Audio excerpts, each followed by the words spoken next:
السوالم تبني فيها عقار غالي تا على مربيه، سول مول الكرع. معليش نديرو ليها هكا احسن. واخا معليش اودي احمد، شحال من واحد قال لي شحال هادشي تفاديت باش نجاوب نكثروا الكومونتيرات، حيت هذاك النهار سولني شي واحد على الكرا قال لي كريم 70 اورو، قلت له ودي جاتني في فمي اشنو ثلاثه حد السوالم والحد نيبو حسوسن وجماعه السحيم وشي حاجه اخرى ما عرفت. المهم انا كنعتذر كاع على هادشي وما قلت حتى شي حاجه خايبه. انا قلت لكم اسيدي سمحوا لي مالين كاع هاد الفيلاجات، وكنحييكم على هذا الروح ديال جافيل، على هذا الروح زعما ديال الغيره ديال البلاد ديالكم اللي زعما كتدافعوا عليها. هذه راه ايجابيه في حد ذاتها.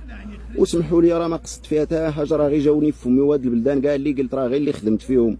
كنت نضرب الكيطون ديال العسكر عنده غير داك ديال الوسطى تعلق الخبز لا تاكلوا الطوبه ونوضح في الطرانشي، وراه ساهمت في الماء، دخلتو الفيلاجات تما، وساهمت في شحال من حاجه حفرناها، الروكارات